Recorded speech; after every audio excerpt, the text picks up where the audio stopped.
Do you love love? Do you hate love? Are you ambivalent? I get so many questions about love and dating in my office and from my listeners on a daily basis that I think it's time to talk about it.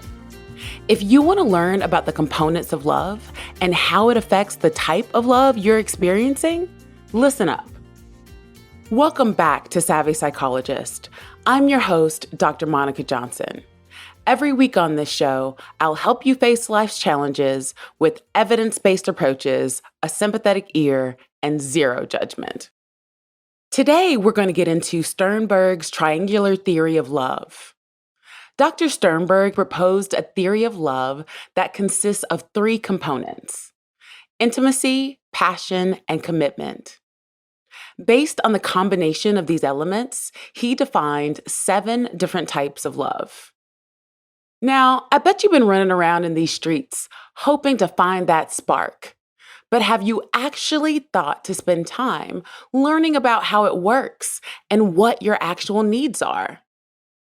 Well, today, your fairy god psychologist is going to get you ready for the ball by educating you about matters of the heart. First, we're going to break down the 3 components of love. The first component is intimacy. Intimacy refers to the emotional connection, closeness, and mutual understanding between individuals. It involves feelings of warmth, trust, and sharing personal thoughts and experiences with each other. A not so uncommon mistake that I see in many of my patients is that they try to force intimacy. This is one of the issues with trauma bonding. We attempt to mimic genuine intimacy and trick ourselves into being vulnerable or believing that there is a stronger bond than there actually is. When you were in junior high or high school, did you ever stay up late on the phone talking about your deepest, darkest secrets to someone? And then what happened? After a marathon session of 14 hours on the phone, you probably decided that this was the person you were going to be with for the rest of your life, only to break up 3 days later after a good night's sleep and he didn't share his Dr. Pepper with you. As adults, we can do grown-up versions of all the same things we did when we were younger. Next up, passion. Passionate love encompasses the physical and sexual attraction between partners. It involves intense desire, excitement, and arousal. Passionate love is often characterized by infatuation and a strong emotional response to the other person. When people talk about a spark, this is usually what they are referencing.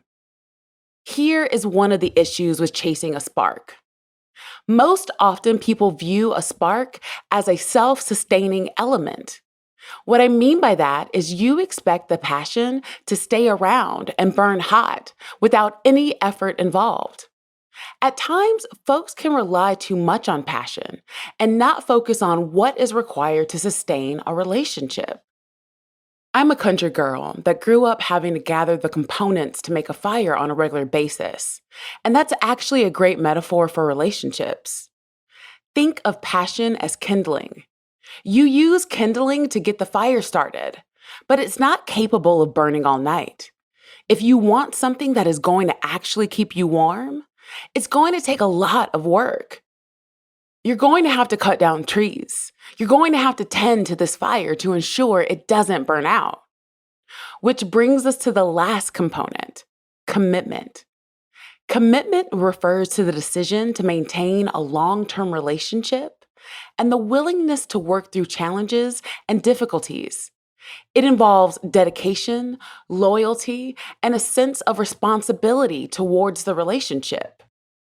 A common mistake I see in the commitment zone is that people will choose to commit to someone that is not good for them. In general, we see loyalty as a good thing, and it is when it makes sense. However, if you're in a situation where you are being mistreated or your legitimate needs aren't being met, you may want to consider if you should focus on your commitment to self over the commitment to the other. To be clear, this is only if you've made legitimate attempts to improve the status of your relationship. Now that we have discussed the three components of love, let's get into the 7 types of love that were proposed by Sternberg's theory. Let's start with liking. Liking is a type of love that involves intimacy alone. It is characterized by feelings of closeness and warmth towards another person, but without any romantic or sexual attraction. Liking is often seen in friendships and platonic relationships. This type of love is not to be minimized. Occasionally, I will talk to folks who say things like, "Who cares about friends?" Some of the greatest love stories ever told are about friendship and should not be discounted. Next up, infatuation. Infatuation is a type of love that involves passion alone. It is characterized by intense feelings of attraction and desire, but without any emotional intimacy or commitment. Infatuation is often described as a crush or a fling and may not last very long. When you meet someone and feel that initial spark, this is the type of love that is likely present. Mindfulness skills are great during this stage. I often tell my patients to observe and describe their feelings non-judgmentally. Instead of running to your friends and screaming, "They're the one!" Allow yourself to feel the excitement without assigning meaning to it. You may want to acknowledge that you feel really attracted to this person and that you've only known them for a short period of time. Third, empty love. Empty love is a type of love that involves commitment alone. It is characterized by a decision to stay in a relationship, but without any emotional intimacy or passion. Empty love can occur in long-term relationships where the partners have lost their connection, but continue to stay together out of obligation or convenience. On the flip side, I have worked with patients and know people personally who have had arranged marriages that started out as empty and grew over time into other forms of love. The point here is that if you find yourself in this zone, you can work on building more intimacy and passion in the relationship. Then there's romantic love. Romantic love involves both intimacy and passion, but without commitment. It is characterized by intense feelings of attraction, excitement, and emotional closeness. Romantic love is often seen in the early stages of a relationship, where the partners are still getting to know each other and exploring their feelings. At this stage, you're here for the ride, but you're not a ride or die. Fifth, there's companionate love. Companionate love involves both intimacy and commitment, but without passion. It is often described as encompassing feelings of warmth, trust, and deep emotional connection. Companionate love is often seen in long-term relationships where the partners have developed a strong bond, but may not be as physically or sexually attracted to each other. This is not inherently a bad thing. The element of passion can become less important to people over time, and that's normal. Sixth, fatuous love. Fatuous love involves both passion and commitment, but without intimacy. It is characterized by a strong physical and sexual attraction, as well as a decision to stay in the relationship.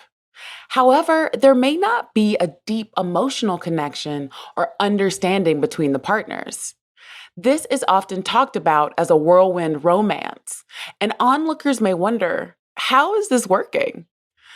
I've also worked with these couples, and at times, they can confuse passion with intimacy. It is important to note that intimacy and intensity are not necessarily the same thing. Having a deep, intimate knowledge of someone isn't just about knowing their hopes and dreams. It's also about knowing what types of food give them diarrhea. Finally, there's consummate love. Consummate love involves all three components: intimacy, passion, and commitment. It is characterized by a deep emotional connection, physical and sexual attraction, and a commitment to staying in the long-term relationship. As previously mentioned, the importance of each of these components and how much is necessary to be happy can and likely will evolve over time. Be careful not to do too many comparisons because what your love needs are and what someone else's needs are can be totally different. Knowing these components and how they impact the love you are experiencing can help you to highlight areas of improvement, whether you're currently in a relationship or not. Which component of love do you need to work on the most? Let me know on Instagram at KindMindPsych. You can also reach out to me via my email at psychologist@quickanddirtytips.com or leave a voicemail at 929-256-2191. The Savvy Psychologist is a Quick and Dirty Tips podcast. It's audio engineered by Steve Rickyberg, with script editing by Adam Cecil. Our podcast and advertising operations specialist is Morgan Christensen. Our digital operations specialist is Holly Hutchings. Our marketing and publicity associate is Davina Tomlin. And our intern is Cameron Lacey. Follow Savvy Psychologist on Apple Podcasts, Spotify, or wherever you listen to podcasts.